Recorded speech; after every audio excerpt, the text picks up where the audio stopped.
I'm Allison, 28 years old. My sister just ripped away my crutches in front of the entire family, sending me crashing onto the concrete patio. The sharp pain in my surgically repaired knee was nothing compared to the sound of their laughter. But as I lay there, phone in hand, I realized that this moment would change everything. Where are you watching from today? Drop your location in the comments below and hit like and subscribe if you've ever felt completely alone when you needed your family the most. You'll want to stick around for what happened next. Before all this, I thought I understood what family meant. I was wrong about everything. My accident happened on a Tuesday morning, just like any other. I was rushing down the stairs from my apartment, already late for work, when my heel caught on the edge of a step. The fall seemed to happen in slow motion, but the crack of my kneecap hitting the concrete was instant and unmistakable. The ER doctor was blunt. A complete patellar fracture with significant damage to surrounding ligaments. Surgery was scheduled for the next day, a complex procedure requiring screws and extensive rehabilitation. I called my parents first, then my sister Rebecca, then my brother Michael. The responses were surprisingly similar. "Oh, honey, that's terrible," Mom said, distracted. "We'll try to visit when we can. Your father has a conference in Denver this week." Rebecca sounded annoyed. "God, Allison, you're so clumsy. I can't take time off right now. The Peterson case goes to trial next month." She was a junior associate at a prestigious law firm, a fact she mentioned in every conversation. Michael was more direct. "That sucks, sis. I'm swamped with the restaurant opening. You know how it is." I thought, hanging up after the third lukewarm response, "No, I don't know how it is. When Michael had food poisoning last year, I drove 4 hours to take care of him. When Rebecca needed someone to pet sit her neurotic cat for 2 weeks, I rearranged my entire schedule. When Dad needed help moving furniture after his back surgery, I was there, despite a work deadline." But apparently, a shattered kneecap didn't warrant the same consideration. My friend Jake became my lifeline. He's a nurse practitioner with kind eyes and infinite patience. He took vacation days to help me through surgery and initial recovery. While I was unconscious in the operating room, my family lived their lives as if nothing had changed. I woke up alone, except for Jake, who squeezed my hand and told me everything had gone well. The surgeon explained the hardware now holding my kneecap together, the weeks of non-weight bearing, and the months of physical therapy ahead. Through the haze of anesthesia, I kept looking toward the door, expecting to see familiar faces. They never came. Jake wheeled me out of the hospital 5 days later. My parents' driveway felt foreign, like visiting a house I'd only seen in photographs. The guest room downstairs had been hastily prepared with mismatched sheets and a borrowed bedside table. "We figured this would be easier," Mom explained, not quite meeting my eyes. "You know, avoiding the stairs." What she meant was avoiding disruption to their routine. Dad barely looked up from his newspaper when Jake helped me settle into the wheelchair. Rebecca breezed through an hour later, assessed the situation with clinical detachment, and announced she'd be working late every night for the foreseeable future. "Try to not be too much trouble," she said, already heading back out the door. That night, lying in the unfamiliar bed, listening to my parents' muffled television upstairs, I began to understand that recovery would be a more solitary journey than I had imagined. The prescription bottles on the nightstand caught the street light filtering through the thin curtains, and I counted pills like rosary beads, marking time until I could reclaim my independence. But first, I had to survive living with people who saw me as an inconvenience rather than their daughter who needed help. The first week taught me exactly where I stood in my family's priorities, somewhere below their morning coffee routine and slightly above taking out the trash. Jake arrived every morning at 7:30 to help me get ready for physical therapy, a routine that my family quickly took for granted. "Your friend is so dedicated," Mom commented one morning, buttering toast while I struggled to maneuver my wheelchair around the kitchen island. She made no offer to help me, just watched me navigate the obstacle course of chairs and dog bowls with mild interest. Physical therapy was excruciating, The sessions involved bending my leg mere degrees at a time, each movement sending bolts of pain through the surgical site. My therapist, Maria, pushed me relentlessly, but kindly. She said the first month is the hardest, but you're young and determined. You'll get through this. I wanted to believe her, but returning home each day to indifferent faces made determination feel like a luxury I couldn't afford. Dad returned from his Denver conference with stories about industry connections and networking opportunities.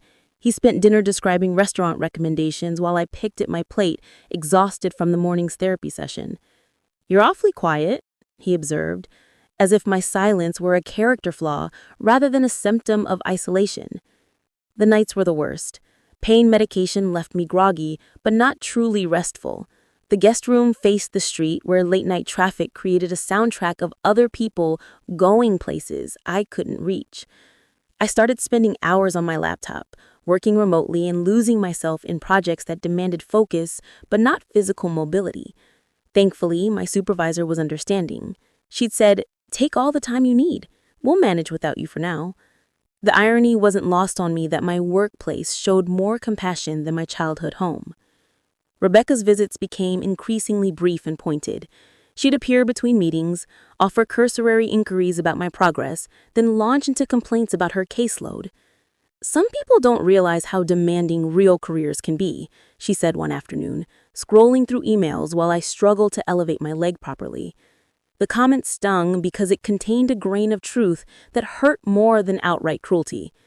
My job in nonprofit communications didn't command the same respect as Rebecca's legal career or Michael's restaurant venture, but it mattered to me, and the foundation we supported changed lives daily.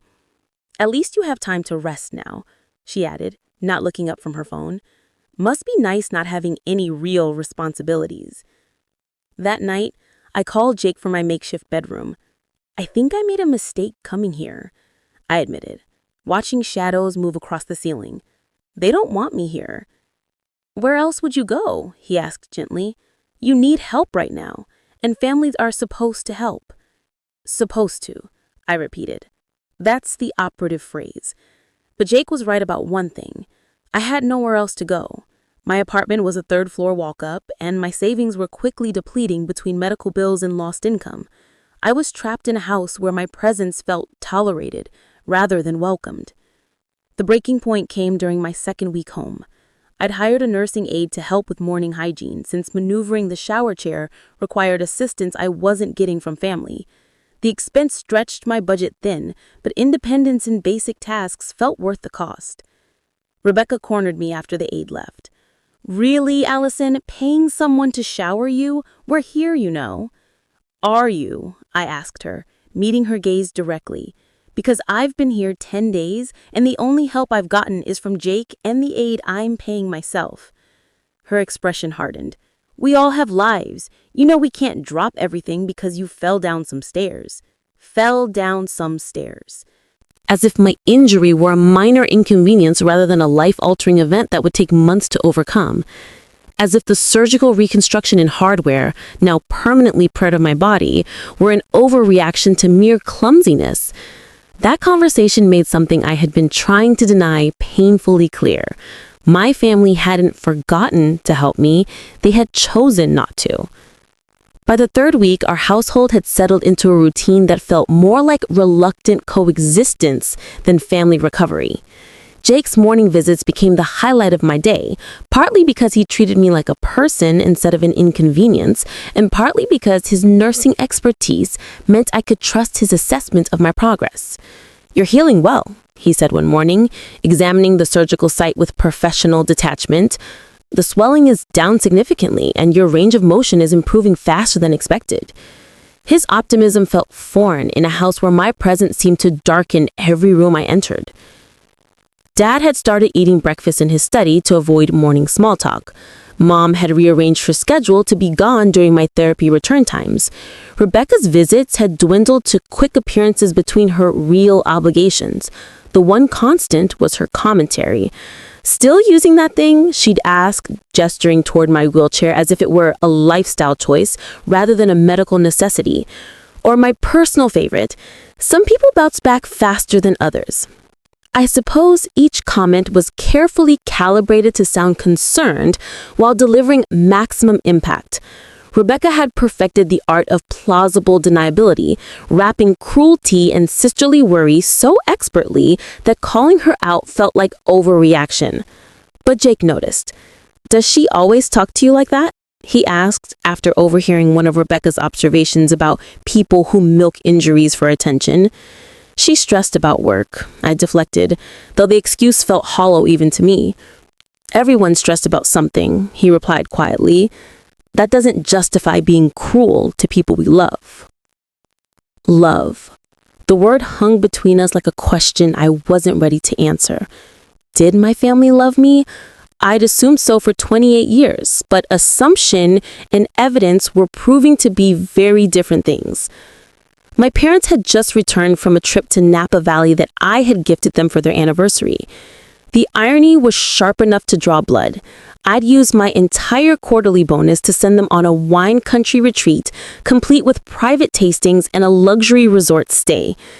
They'd gushed about the experience over dinner, showing photos and describing each memorable meal in vivid detail. Not once did they acknowledge my sacrifice I'd made to give them that experience. Not once did they connect my generosity to their current obligation to help me. Instead, Dad complained about the cost of my physical therapy. "These sessions add up quickly," he muttered, sorting through insurance papers. "Maybe you could stretch them out a bit, every other day instead of daily." The suggestion was so breathtakingly tone-deaf that I almost laughed. My knee's recovery timeline wasn't negotiable, and delaying therapy would only prolong my dependence on them. But from his perspective, my medical needs were optional expenses that inconvenienced the household budget. "The doctor said daily sessions are crucial for the first month," I explained patiently. "Doctors always say that. They make money every time you walk through the door." This from a man who had just spent a week drinking $100 bottles of wine on my dime. But pointing that out would make me ungrateful, according to family mythology that painted any request for reciprocity as selfish entitlement. That afternoon, I made a decision that felt both liberating and terrifying. I fired the nursing aide. The expense was becoming unsustainable, and I'd regained enough mobility to manage most daily tasks independently. It was risky, but staying in debt to maintain dignity in a house where I had none felt like a losing proposition. The transition to managing alone was harder than I expected. Showering became a carefully choreographed event involving waterproof bandages and strategic use of grab bars. Getting dressed required advanced planning and patience I didn't always possess.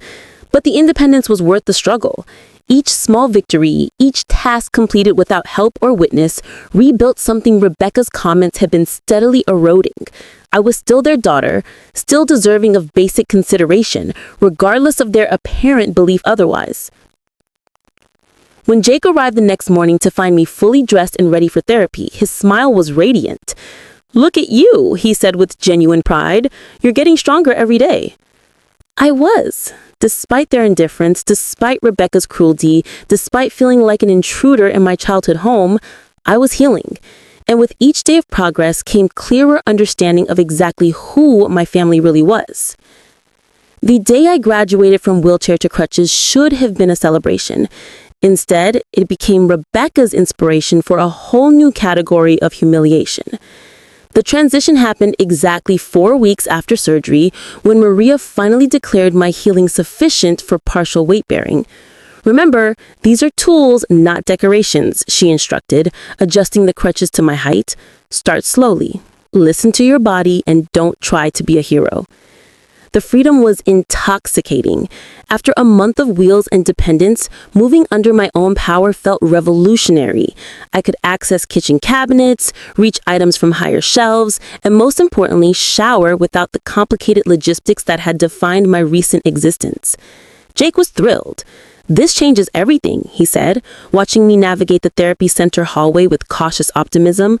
"You'll be able to do so much more for yourself now." I expected similar enthusiasm from my family. Instead, I was met with something far more disturbing: amusement. Dad cuckolded when I appeared in the kitchen for dinner, moving carefully but independently. "Look who's up and walking," he said with the same tone he'd used to comment on a clever dog trick. Mom was more direct in her dismissal. Well, it's about time. I was starting to think you enjoyed all the attention. But Rebecca, as always, delivered the most pointed observations. Oh, good, she said, barely looking up from her phone. Maybe now you can start pulling your weight around here instead of acting like an invalid. Acting like an invalid. For someone who completed law school, Rebecca seemed remarkably unclear on the definition of actual medical conditions versus performance art. Still, the Crutches did restore some autonomy. I could navigate the house without announcing my needs to indifferent family members. I could prepare simple meals, manage my own medication schedule, and most importantly, shower without timing requests around everyone else's convenience. The improvement in my daily life seemed to irritate Rebecca more than my previous helplessness had. You know, some people would be grateful for all the help they've received, she commented one evening, watching me wash dishes that nobody else had volunteered to handle. What help? I asked, genuinely curious about her perspective. Living here rent-free, obviously, having your meals provided, not having to worry about household responsibilities while you recover. Her revision of history was so comprehensive, it bordered on artistic. Living rent-free in a guest room where I felt unwelcome, having meals provided by eating whatever happened to be available when I could access the kitchen, not worrying about household responsibilities because I'd been systematically excluded from family life since arriving. I've been buying my own groceries, I pointed out calmly. Well, using our kitchen, our utilities, our space, she countered. The itemization of my cost to their household was particularly rich, coming from someone who'd lived at home until she was 26, saving money for law school while contributing nothing to household expenses. But pointing out hypocrisy to Rebecca was like explaining color to someone who insisted on seeing the world in black and white. Jake noticed the increasing tension during his visits. She's getting worse, he observed one morning after Rebecca had made another comment about people who take advantage of family generosity. She's always been like this, I admitted. I just used to think it was normal sibling rivalry. This isn't rivalry, he said. Seriously, this is something else entirely. He was right, but acknowledging it meant accepting that my sister actively disliked me for reasons that had nothing to do with my injury or current situation. Rebecca's hostility predated my accident, though my vulnerability had certainly amplified her willingness to express it. Dad's 70th birthday was approaching, and Mom had been planning a backyard barbecue for weeks. The guest list included extended family, longtime neighbors, and Dad's former colleagues. I'd offered to help with preparations, but Mom had waved away my suggestions with barely concealed irritation. "We have everything handled," she said firmly. "Just focus on getting better so you won't be hobbling around during the party." The comment stung, but it also revealed something important about their perspective. My crutches weren't medical equipment supporting my recovery. They were embarrassing accessories that reflected poorly on our family's image. 3 days before the party, Rebecca approached me with unusual directness. "You're not seriously planning to use those things at Dad's birthday, are you?" She gestured toward my crutches with obvious distaste. "I need them to walk," I replied, stating what seemed obvious. "It's going to look pathetic. All those people staring at you, feeling sorry for you. Dad doesn't need that kind of attention on his special day." The suggestion was clear. My medical needs were less important than appearances, but I was beyond caring about Rebecca's comfort level with my recovery process. "I'll try not to ruin the party with my visible healing," I said dryly. Her expression hardened. "Everything's always a joke with you, isn't it? You never take anything seriously." Actually, I took many things seriously, like recovery, like family, like the growing realization that the people I'd spent my life loving and supporting viewed me as a burden to be managed rather than a person deserving care. But I was about to learn exactly how deep their resentment ran. Dad's birthday party was scheduled for Saturday afternoon on a perfect spring day with mild temperatures and cloudless skies. Mom had spent the week preparing elaborate appetizers and coordinating with the caterer handling the main course. The backyard had been transformed into an elegant celebration space with string lights, round tables, and a designated area for Dad's favorite jazz playlist. I woke that morning feeling optimistic for the first time in weeks. My progress with the crutches had been steady, and I'd even managed to help with some party preparations, despite Mom's insistence that I just rest. The guest list included people I hadn't seen since before my accident, and I look forward to conversations that extended beyond medical updates and family obligations. Jake had offered to stay for the party, but I declined. I need to prove I can manage social situations independently, I'd explained. Besides, it's family time. How naive that sounds now, knowing what I know about my family's definition of inclusion. I chose my outfit carefully. A sundress that accommodated my healing knee, comfortable sandals that worked with crutches, and jewelry that reflected the celebratory nature of the occasion. When I appeared in the kitchen that morning, Mom's expression flickered between approval and concern. "You looked lovely, dear. Just please be careful with those things around the guests." Those things, my crutches had become unnamed objects that embarrassed her rather than medical equipment that enabled my mobility. But I nodded agreeably, determined to enjoy the day despite her obvious discomfort with my visible recovery. The first guests arrived at noon, and the party quickly developed the warm, convivial atmosphere that made Dad's celebrations memorable. I stationed myself near the appetizer table, where conversation flowed easily and my crutches became less conspicuous among people focused on food and fellowship. Uncle Robert, Dad's oldest friend, greeted me with genuine warmth. "Allison, I heard about your accident. How are you managing?" For the first time in weeks, someone asked about my well-being with authentic concern rather than obligatory politeness. I found myself sharing honest details about physical therapy, recovery timelines, and the challenges of regaining full mobility. "These things take time," he said sagely. "My hip replacement took months before I felt normal again, but you're young and strong. You'll bounce back." His encouragement felt like sunshine after weeks of clouds. Other guests offered similar support, sharing their own recovery stories and asking thoughtful questions about my progress. For a brief interlude, I remembered what it felt like to be surrounded by people who cared about my well-being. But Rebecca was watching from across the patio, her expression growing darker with each supportive conversation I had. She'd positioned herself near the bar, where she could observe while maintaining distance from the scene that clearly bothered her. Around 3 o'clock, Dad called for attention to make his traditional birthday toast. The crowd gathered in a loose circle around the patio while he thanked everyone for sharing his special day. The speech was vintage Dad, gracious, slightly rambling, and filled with references to friendship, family, and the passage of time. "To another year of health and happiness," he concluded, raising his glass. The crowd responded enthusiastically, and conversations resumed with the enhanced warmth that comes from shared celebration. I was talking with my neighbor, Mrs. Patterson, about her grandson's college plans when I noticed Rebecca approaching through the crowd. Her expression had shifted from distant observation to active determination, and something in her posture triggered an alarm I couldn't quite identify. "Having fun playing the victim?" she asked quietly, positioning herself beside me with a smile that didn't reach her eyes. "I'm talking with Mrs. Patterson about college applications," I replied evenly. "Oh, I'm sure everyone loves hearing about your struggles. So brave, so inspiring. Poor little Allison and her tragic accident." Mrs. Patterson had moved on to other conversations, leaving me alone with Rebecca's increasingly pointed observations. Around us, the party continued with laughter and music, creating a strange contrast to the tension building between us. "I'm just enjoying Dad's party," I said, trying to diffuse whatever was building in her expression. "Are you? Because it looks to me like you're enjoying the attention. All these people feeling sorry for you, asking about your recovery. It's like your own pity party." Her words hit their intended target. I had been grateful for the genuine concern, the first kindness I'd experienced in weeks.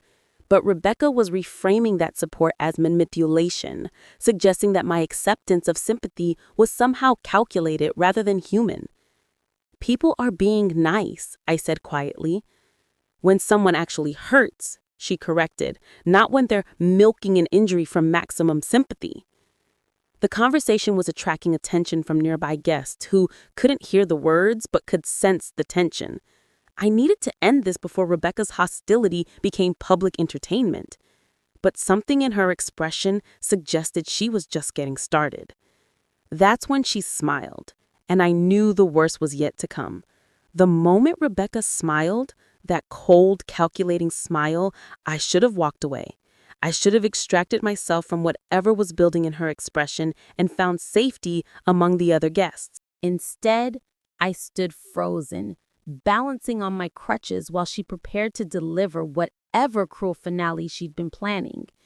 "You know what? Everyone's really thinking," she said, her voice carrying just loud enough for nearby guests to overhear. "They're wondering how much longer you're going to drag this out." People were definitely watching now. Uncle Robert paused mid-conversation with Dad. Mrs. Patterson glanced over with obvious concern. The party's warm atmosphere was shifting as guests picked up on the tension radiating from our corner of the patio. "Rebecca, please," I said quietly. "It's Dad's birthday." "Exactly," she replied, her smile widening. "Dad's birthday, his special day, and here you are making it all about your dramatic recovery story." She was building to something, and I could feel the weight of gathering attention as more people became aware of our conversation. Dad had stopped talking entirely, his expression shifting from confusion to apprehension as he recognized the signs of Rebecca in attack mode. "I think maybe we should," I started to say, attempting to diffuse the situation before it escalated further. But Rebecca was done with subtle cruelty. She was ready for the main event. "Stop the act," she announced loudly, her voice dripping with theatrical contempt. "You're just the leech, pretending to be hurt so people will feel sorry for you." The party went silent. Complete, absolute silence, except for the jazz music still playing from the speakers that nobody thought to turn off. Every face was turned toward us, every conversation suspended as guests picked up on the tension radiating from our corner of the patio. For several seconds, I couldn't move, couldn't breathe, couldn't process the reality of what had just happened and how my own family was responding to it.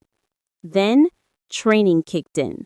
All those years of managing crisis situations at work, all that experience staying calm under pressure, finally served a purpose beyond professional success.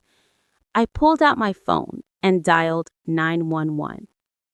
911, what's your emergency? My voice was steady, clear, and loud enough for everyone to hear. "I need an ambulance. I just had knee surgery and someone deliberately knocked me down, causing additional injury to my surgical site." The party atmosphere evaporated instantly. Rebecca's triumphant expression shifted to uncertainty as she realized I'd departed from her script. Dad started to move toward me, his face suddenly serious as the word ambulance registered. "Ma'am, are you in a safe location now?" the dispatcher asked. "Yes, I'm at a family gathering, but I need medical attention immediately. An ambulance is being dispatched to your location. Can you tell me exactly what happened?"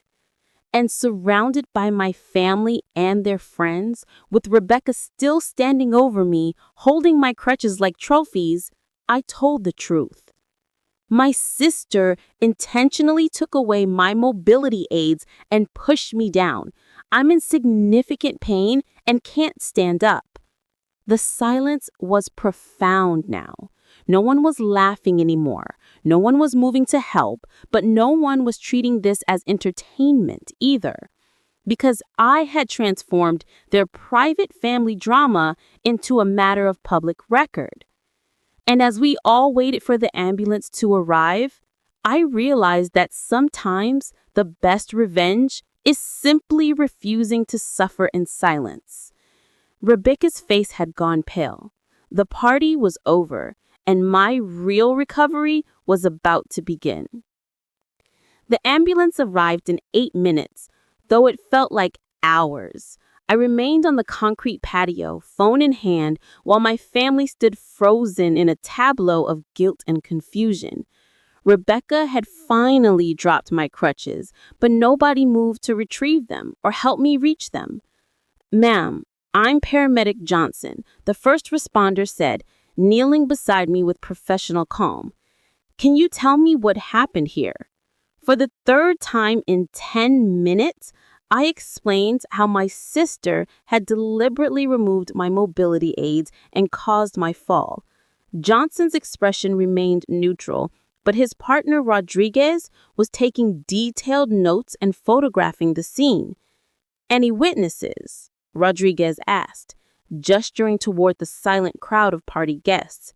"About 30 of them," I replied, meeting Dad's horrified gaze. "This happened in front of everyone." Johnson examined my knee with gentle efficiency. The surgical site was swollen and angry, already showing signs of trauma that made his expression tighten with concern. "We need to transport you for evaluation," he announced. "This could be serious damage to recent surgical repair." As they prepared the gurney, I heard Dad attempting damage control. "There's been a misunderstanding," he told Johnson desperately. "This is a family matter. Sisters, you know how they can be." "Sir," Johnson replied firmly, "assault is not a family matter. It's a criminal matter." The word assault hung in the air like a toxic cloud. Rebecca's face had shifted from pale to green, and Mom was making small distressed sounds that might have been sympathy had they been directed toward me instead of toward the situation. They loaded me into the ambulance with careful precision, and as the doors closed, I caught a final glimpse of the ruined party. Guests were already leaving, conversations hushed and urgent. The celebration was over, but the real consequences were just beginning. Jake met us at the emergency room, having received my panicked call during the ambulance ride. His face was thunderous as he listened to my explanation. And when the attending physician described the additional damage to my knee, his professional composure cracked entirely. "Someone did this deliberately," he asked, voice tight with controlled fury. "My sister," I confirmed, watching his expression cycle through disbelief, rage, and protective determination. Dr. Martinez, the orthopedic surgeon, reviewed my x-rays with grim focus. "The hardware is still intact, but there's significant soft tissue damage and possible ligament tears. We'll need to go back in surgically to assess and repair." Back to surgery. Back to the beginning of recovery. Weeks of progress erased in 30 seconds of Rebecca's cruelty. "I'll be staying with my friend this time," I told Dr. Martinez firmly. Jake squeezed my hand. "You'll stay with me as long as you need." Surgery was scheduled for the following morning, a more complex procedure than the original operation. Dr. Martinez explained the risks with careful professionalism, but I barely listened. The medical details felt secondary to the larger realization settling over me like a heavy blanket. My family had watched me fall and felt nothing except embarrassment about the scene. Rebecca had planned this humiliation carefully, and the others had been complicit through their laughter and inaction. But I had documentation now. Police report, medical records, witness statements. Rebecca's moment of triumph had become evidence of assault. The police arrived while I was in pre-op preparation. Detective Walsh was thorough and unsympathetic to family dynamics that excused violence. "We'll need to review the security footage from your parents' house," she informed me.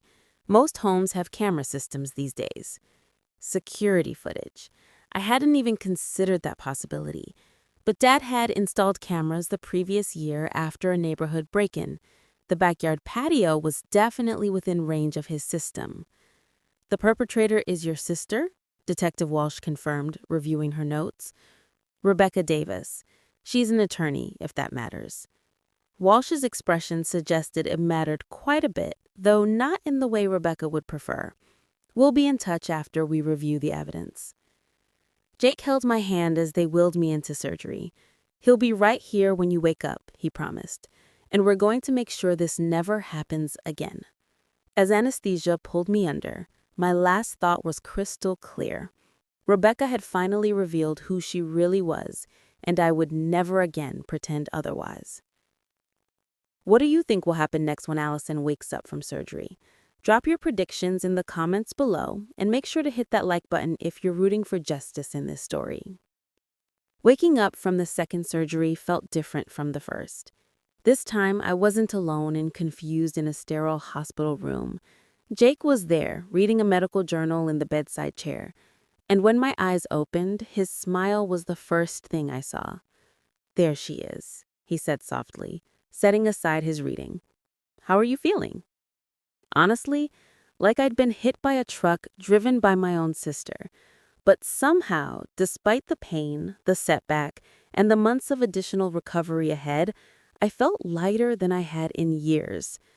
"Free," I answered, surprising myself with the word choice. Jake understood immediately. "No more pretending they care about you." Dr. Martinez appeared for his post-op check, accompanied by a resident who seemed fascinated by the circumstances surrounding my case. The surgery went well.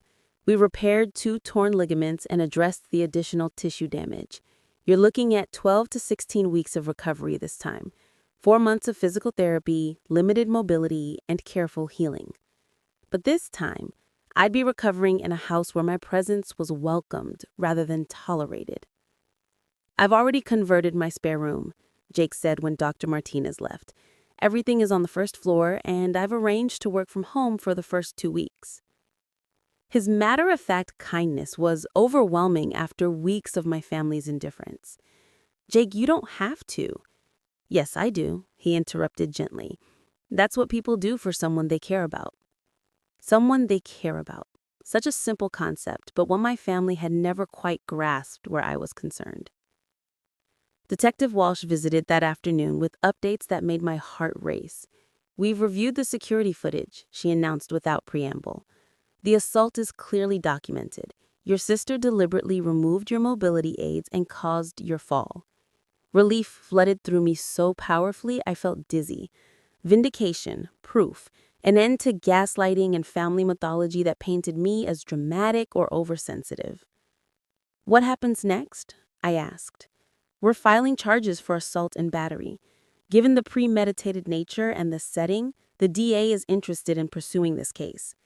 Premeditated. The word sent shivers down my spine, but it was accurate. Rebecca hadn't acted in a moment of anger. She'd planned my humiliation and executed it perfectly. She just hadn't planned for my response. "Your family has been trying to contact the hospital," Detective Walsh added. "They're claiming this was an accident, a misunderstanding between sisters." Of course they were. Damage control was the Davis family's specialty, turning victims into villains and rewriting history to protect their reputation.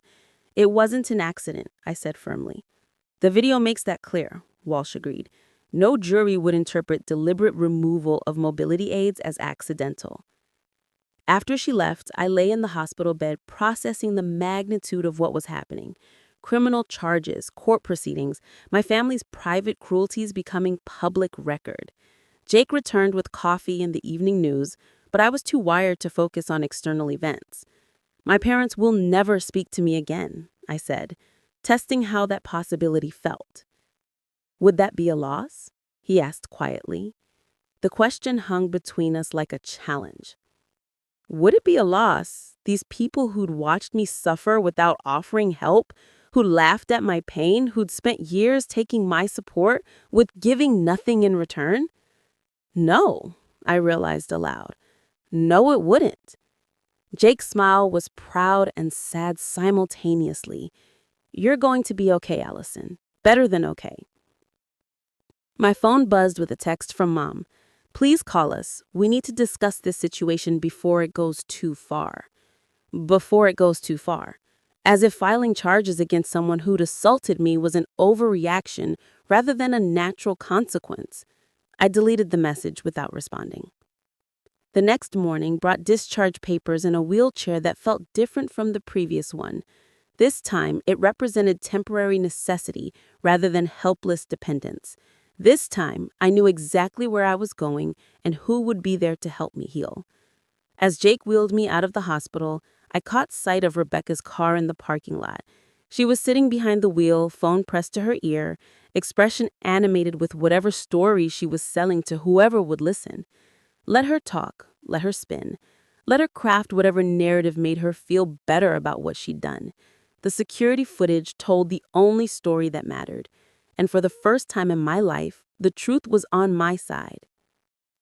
"Ready to go home?" he asked, helping me into his car. Home? Not the house where I'd been born, where I'd tried so hard to earn love that was never really available. Home was wherever people saw value in taking care of each other.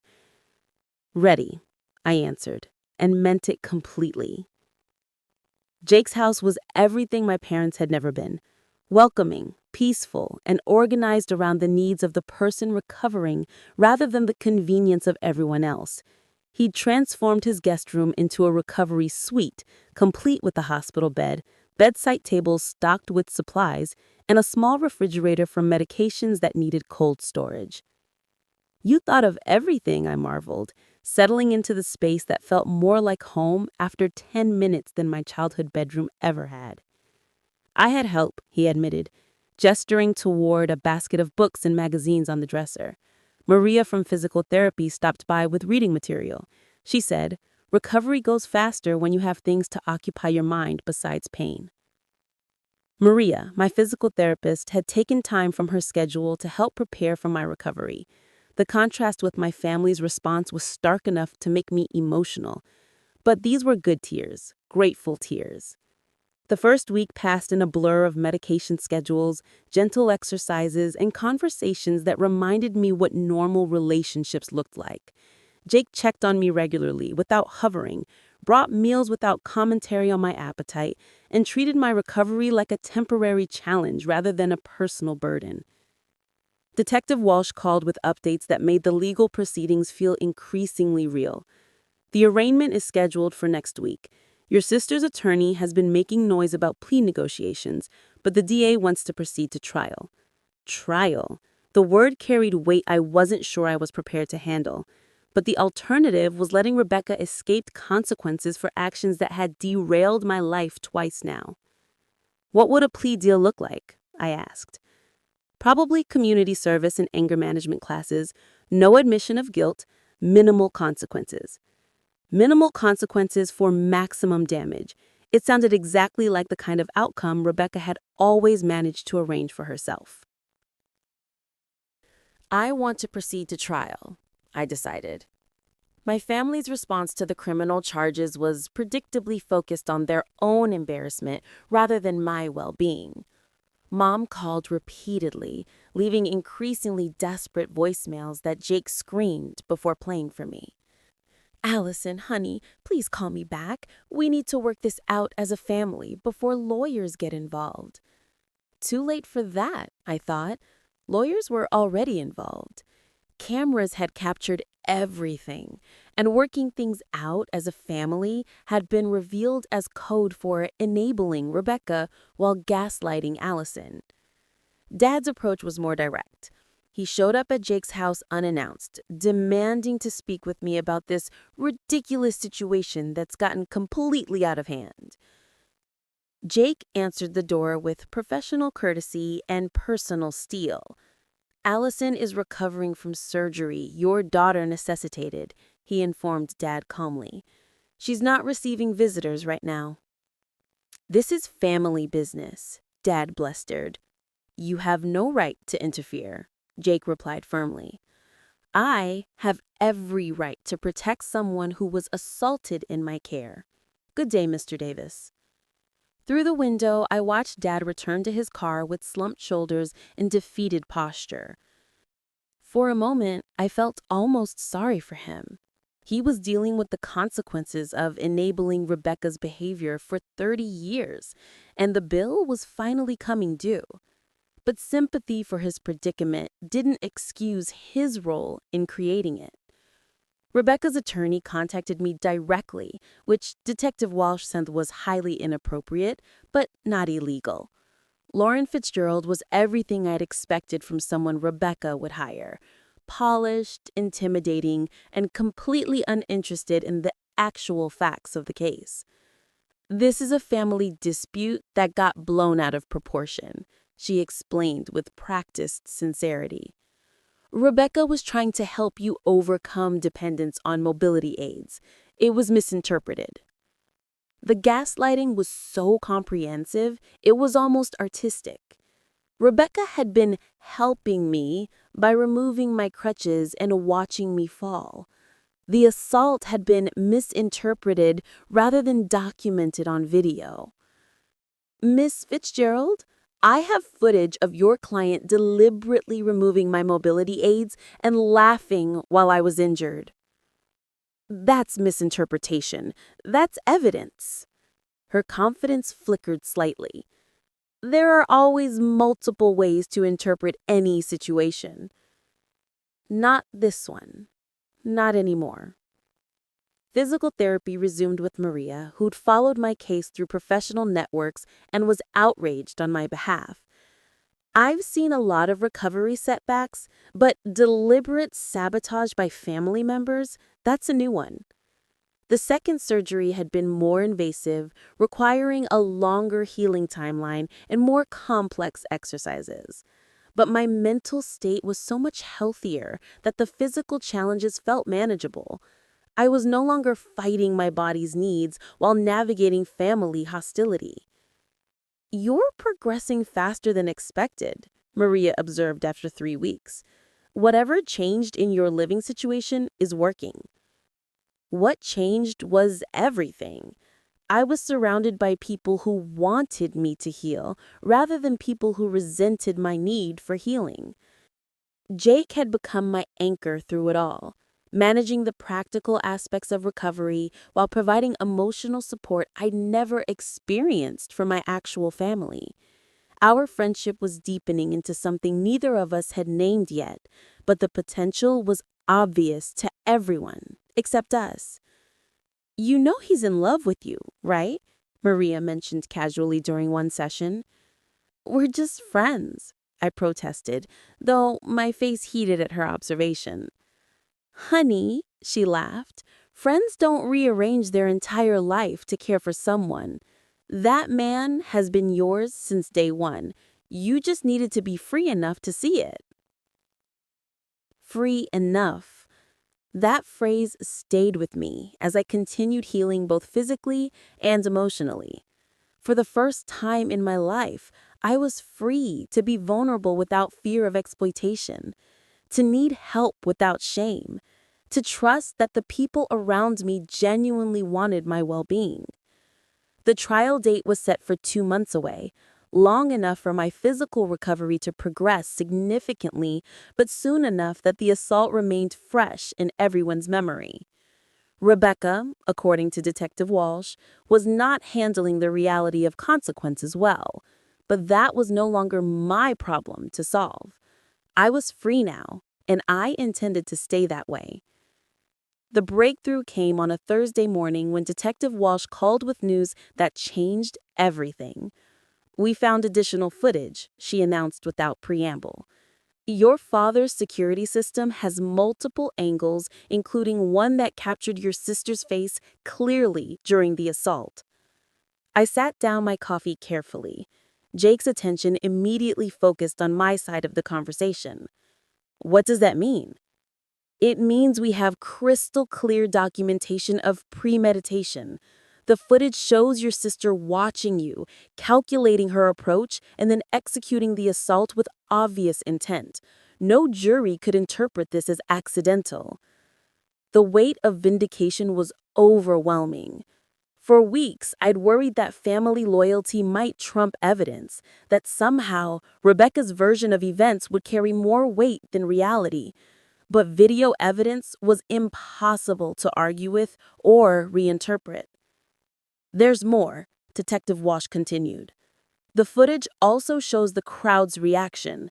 Several guests stepped forward to help, then stopped when your family members indicated they shouldn't intervene. That's going to play very poorly for the defense. My family had not only failed to help me, they'd actively prevented others from doing so. The calculation was breathtakingly cruel. When will Rebecca see this footage? I asked. Her attorney is being provided discovery materials this afternoon. I suspect we'll hear about plea negotiations very quickly after that. She was right. Lauren Fitzgerald called within hours, her previous confidence completely absent. We need to discuss a resolution, she said, without greeting or pleasantries. Perhaps we can arrange something that works for everyone. What kind of resolution? I asked, though I suspected I already knew. Community service, anger management, a formal apology. Your sister understands she made a mistake. A mistake? 30 years of cruelty culminating in assault, and it was a mistake. Rebecca's worldview remained unchanged even when facing criminal consequences. What about restitution for my medical bills? I asked. Silence stretched across the phone line. We can discuss financial arrangements as part of a plea agreement. Financial arrangements, not accountability, not recognition of harm caused, but financial arrangements as if this were a business transaction rather than the destruction of family relationships through violence. I need to think about it, I said, ending the call before she could apply more pressure. Jake had been listening from the kitchen, and his expression was carefully neutral when I found him. What are you thinking? He asked. I'm thinking Rebecca has never faced real consequences for anything she's done, and a plea deal means she never will. But a trial means months of depositions, testimony, media attention. Your whole family will be exposed publicly. He was right. Of course, the trial would be painful for everyone, including innocent parties like Uncle Robert, who tried to help me. But the alternative was letting Rebecca escape with minimal inconvenience while I lived with the consequences of her actions for months. She ended my career trajectory, I said out loud, working through my thoughts.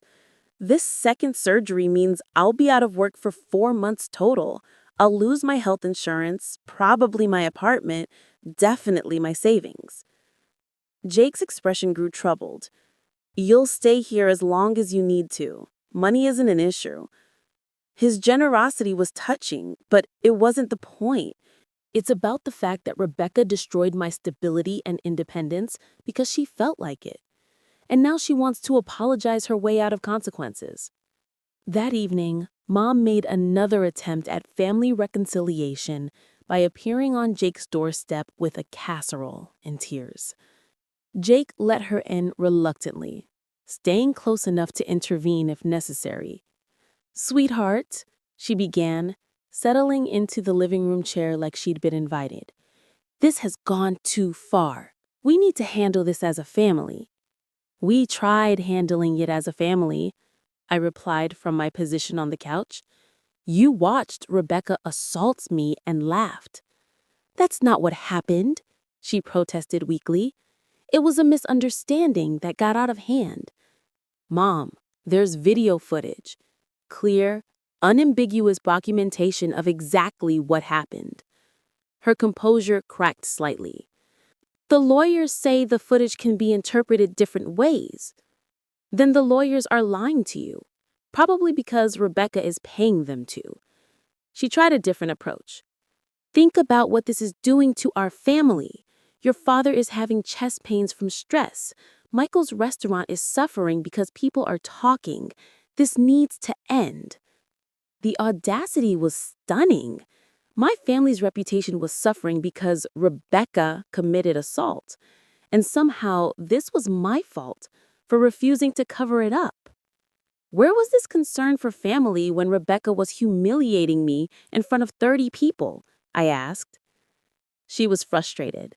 Mom offered lamely, "You know how she gets when she thinks people are taking advantage." Taking advantage? I was using crutches prescribed by a surgeon, and somehow that constituted taking advantage of Rebecca's generosity? "Mom," I said gently, "I need you to leave, and I need you to understand that your loyalty to Rebecca over your other child has consequences."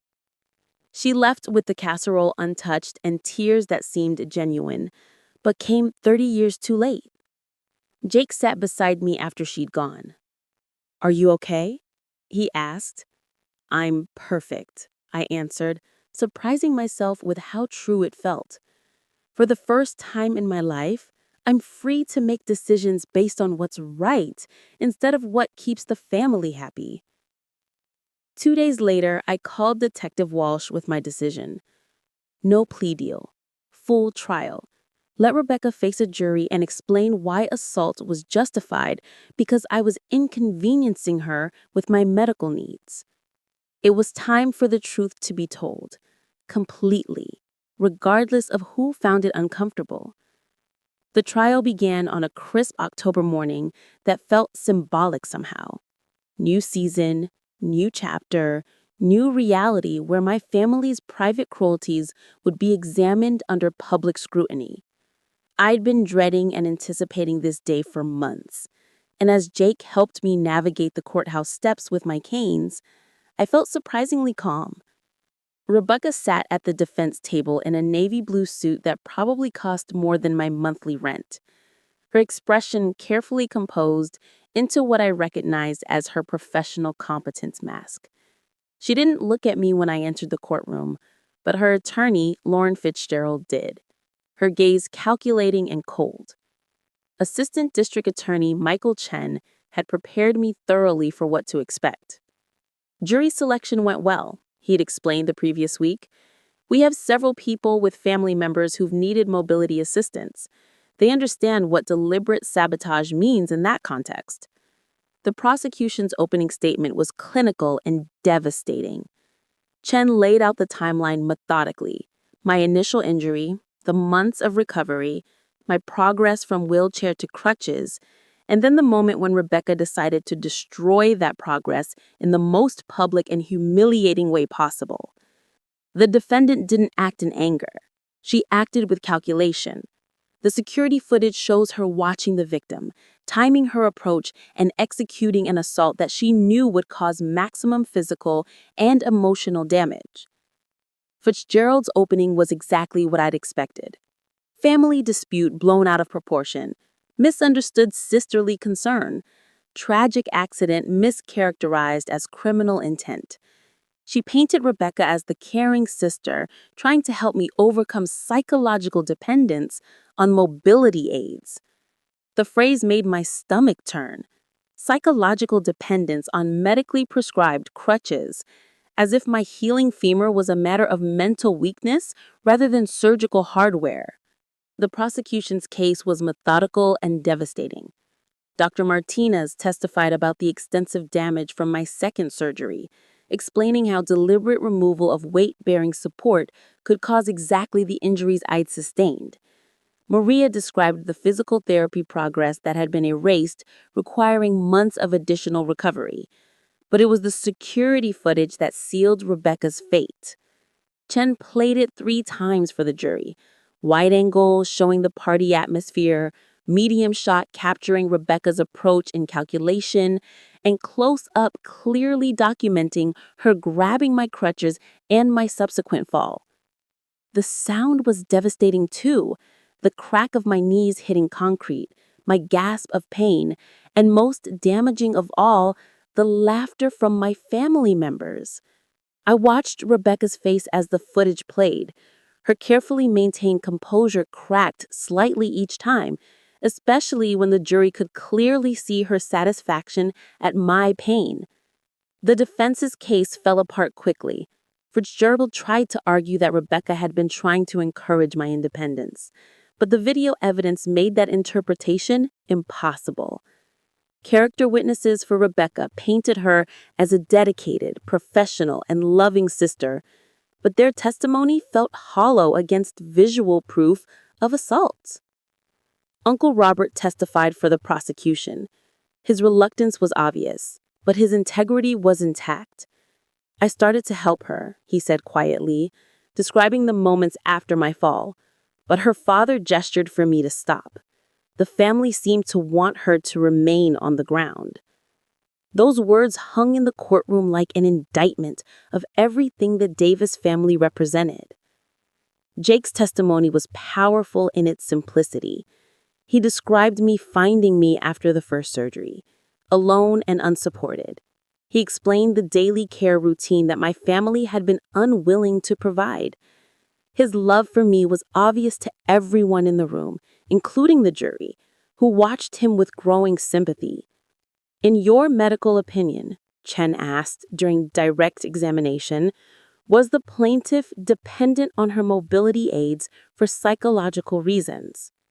Absolutely not, Jake replied firmly. She had recent surgical hardware and explicit medical orders for limited weight bearing. Using crutches wasn't psychological dependence. It was following doctors' orders to prevent additional injury. When I testified, I felt surprisingly steady. Months of physical therapy had rebuilt my strength, and months away from my family's gaslighting had rebuilt my confidence. I told my story simply and directly. The accident, the surgery, my family's indifference, Rebecca's escalating cruelty, and finally, the assault that brought us all here. Fitzgerald's cross-examination was aggressive but ineffective. She tried to paint me as dramatic, attention-seeking, someone who'd blown a family disagreement out of proportion. But every question she asked gave me another opportunity to reference the video evidence that contradicted her narrative. Isn't it true that your sister was concerned about your psychological dependence on mobility aids? No, I replied calmly. It's true that my sister was irritated by my medical needs and decided to resolve her irritation through assault. The jury deliberated for 3 hours. When they returned with guilty verdicts on all charges, assault, battery, and criminal endangerment, Rebecca's carefully maintained facade finally cracked completely. She actually gasped, as if consequences for her actions were an impossible surprise. The sentencing hearing was scheduled for the following month. But as we left the courthouse, I felt a closure I hadn't expected. Not because Rebecca would face jail time, though she would, but because 12 strangers had looked at evidence of my family's cruelty and declared unequivocally that it was wrong. My truth had been heard, believed, and validated. Jake squeezed my hand as we navigated the courthouse steps. "How does it feel?" he asked. "Like freedom," I answered, and meant it completely. Rebecca was sentenced to 18 months in county jail, 5 years probation, and full restitution for my medical expenses. The judge, a no-nonsense woman in her 60s, seemed personally offended by the deliberate nature of the assault. "Family relationships carry special obligations of care and protection," she said during sentencing. "The defendant's violation of those obligations, captured on video and witnessed by dozens of people, represents a profound betrayal of basic human decency." Rebecca cried during the sentencing, not the calculated tears she'd used throughout our childhood to escape consequences, but genuine shock that her actions had finally caught up to her. Dad sat in the gallery behind her, looking aged by the entire experience. Mom hadn't come at all. I felt surprisingly little as I watched my sister led away in handcuffs. No triumph, no satisfaction, just the quiet peace that comes from seeing justice served. The media attention died down quickly, but the family consequences lingered. Michael closed his restaurant within 6 months, unable to recover from the negative publicity. Dad took early retirement, claiming health issues, but really fleeing the whispered conversations that followed him everywhere. Mom made one final attempt at reconciliation, appearing at Jake's house 6 months after the trial with a carefully rehearsed speech about forgiveness and moving forward. "Families make mistakes," she said, settling uninvited into the living room where I was reading. "But we're still family. That has to count for something." I looked at her carefully. This woman who'd given birth to me, but never really seen me. "What mistake did I make, Mom?" "You know what I mean," she replied, uncomfortably. "No, I don't. Rebecca assaulted me. You and Dad enabled it. I called for help and refused to pretend it didn't happen. Which part of that was my mistake?" She couldn't answer because there wasn't an answer that didn't indict her own choices. The mistake I'd made was believing that family meant something more than shared genetics and convenient mythology. "I think you should leave," I said gently. "And I think you should understand that your choice to prioritize Rebecca's comfort over my safety has permanent consequences." She left without the reconciliation she'd expected, and I never saw her again. But I'd gained so much more than I'd lost. Jake and I married the following spring in a small ceremony that felt like a celebration of survival rather than just love. The guest list included Maria from physical therapy, Detective Walsh, Uncle Robert, and a handful of friends who'd supported me through the worst period of my life. No Davis family members attended. Their absence felt like a gift rather than a loss. I returned to work part-time initially, then full-time as my physical strength rebuilt. The nonprofit promoted me within a year, recognizing leadership qualities that had been invisible when I was constantly managing family drama and crisis. My knee healed completely, though I still carry a slight limp on rainy days. It serves as a useful reminder that survival sometimes leaves visible marks. But those marks don't define your future. Jake and I bought a house with a single-story layout and a garden where I grow vegetables that remind me daily of my power to nurture things into healthy growth. We host dinners for friends who understand that chosen family often provides what biological family cannot. Sometimes people ask me if I miss my parents, my siblings, the connection to people who knew me from birth. The answer is complicated, but ultimately clear. I miss the family I thought I had, but I don't miss the family I actually had. The family I thought I had never really existed. The people who loved me unconditionally, who supported me through difficulties, who celebrated my successes and cushioned my failures. Those people lived only in my imagination, projected onto relatives who were incapable of providing what I needed. The family I actually had was a collection of people bound by genetics and shared history who used those connections to justify treating me as a convenient resource rather than a person deserving respect. Rebecca was the cruelest, but she was enabled by parents who prioritized peace over justice, image over truth, and their own comfort over their daughter's well-being. Losing them wasn't really loss. It was recognition of what had never been there to begin with. Rebecca served 14 months of her sentence and was released early for good behavior. She moved to another state, started over with a new job, and carefully curated social media presence that made no mention of family or criminal history. We have no contact, which suits us both perfectly.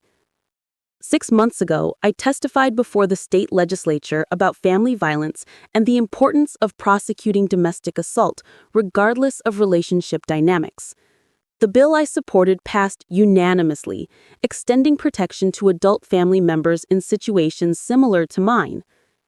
Standing at that podium, speaking truth to power about survival and accountability, I felt the full weight of my transformation. The girl who'd spent 28 years trying to earn love from people incapable of giving it was gone, replaced by a woman who understood her own worth and refused to accept less than she deserved. If this story resonated with you, make sure to like and subscribe. Your support helps me continue sharing these difficult but important life lessons about family boundaries and the courage to choose your own well-being over other people's comfort. Sometimes the most loving thing you can do for yourself is walk away from people who don't know how to love you back. Sometimes the family you choose is stronger than the family you were given. And sometimes justice delayed is still justice served. Thank you for listening to my story. Remember that healing is possible, accountability matters, and you deserve better than people who ask you to minimize your pain for their convenience. Your voice matters, your pain matters, and your decision to protect yourself matters more than anyone's opinion about what family loyalty should look like. Stay strong, and know that somewhere out there, someone like me is cheering for your courage to choose you.